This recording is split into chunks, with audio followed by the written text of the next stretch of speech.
Hey guys, today I want to go over the side plank.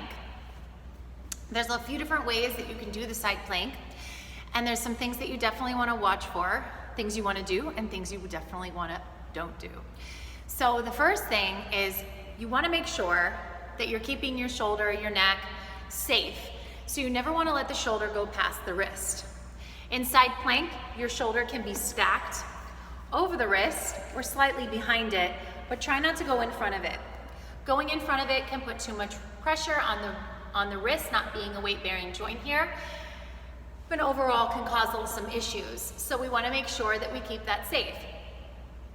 The second principle is that you want to make sure you're doing a side crunch. So when you move into side plank, you're lifting your hips up like a deep side abdominal crunch. This is going to help take the pressure and weight off the shoulder, off the wrist. In doing so, you'll lift your hips up high enough, you push your shoulder away from the ear, creating some space around the neck, and this will help to keep you safe. So if you do have any shoulder and wrist issues going on, and their side plank is in the flow that you're doing, all you need to do is modify by putting your bottom knee down. Knee down, side plank. Shoulder over the wrists, hips are lifting up, grounding the knife edge side of the foot, shoulder away from the ear, and left arm reaches, eventually eye gaze goes up towards the ceiling. This way, you are still blueprinting what you should be doing once you pick your knee up off the floor into the body. We always want to make sure what we're doing has purpose moving forward. If you've been bringing your knee down on the floor and you're feeling like you're ready to take the next step, another way that you can modify your side plank is to stagger your feet or create a scissor with the leg by bringing one foot in front of the other. So you're grounding the knife edge side of one foot, the blade of the other, left arm up. Again, hips up, deep side abdominal crunch, eye gaze up. In that case, you are distributing some weight into both legs as opposed to just on one side.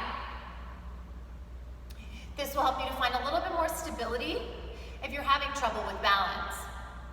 A lot of the center of the gravity is going to come from your lower abdominals, so make sure you're drawing them back and in as well. Some ways that you can start to play around with your side plank is to lift the top leg. There's a lot of different variations that you can do lifting the top leg, but there's one common denominator that must happen, and that is instead of being on the knife edge side of your foot, you are now going to be onto the bottom of the foot like mountain pose. So strong, you cannot be moved. So you can start to learn this by staggering the feet, lift the hips up, push down through the big toe mount, edge side of your foot. This will give you more stability to lift the top leg. You're going to need to deep side abdominal crunch more, lift the hips up higher. You can do a tree. You can lift the leg up and do a starfish. If you're looking to play around with your hand to big toe pose leg extension, you can also take that as well. There are a few ways that you can work your way into the big toe extension. I'll share with you first my favorite, because those of you that lack hamstring flexibility, you don't have to get your leg completely straight, and you're still going to work in progress. So you ground the bottom edge side of the foot, abdominal crunch, grab the big toe with your peace sign grip, plug the knee up first, and then from there, start to get the leg straighter and straighter and straighter. There is a variation where you grab the big toe here and bring it all the way up. But if you lack hamstring flexibility, you'll often get stuck with the leg out in front of you, rounding the lower back, and you're not going to get anywhere because you're not stretching your hamstring, you're stretching your back. So what needs to happen is bending the knees, taking that little round out of the lower back, and then extending the leg. I hope that makes sense. So again, if you're working still on getting the leg straight, plug the knee in first, and then work on extending, as opposed to kicking the leg out in front and taking it all the way up. That's really for people who are flexible and already know that they can get into the pose. Lastly, for today, I'm going to show you how to do the bow in the side plank. Now, the bow in the side plank is, to me, really, really challenging. And that's because if your knee starts to go up, you're going to flip out of the position. So you really have to learn how to inner spiral the thigh. A great way to start brain mapping this is to start by trying half moon on the knee. So finding half moon on the knee, bend the knee, and then kick it back. Squeeze the shoulder blades together, squeeze the heel to the seat like a hamstring curl, reach back, kick back, and then grab your foot. Try to get away from doing this to grab your foot and open up into it. Or to go back, have to look for the foot, but rather start to practice feeling it and make sure you grab it solid without having to look for it.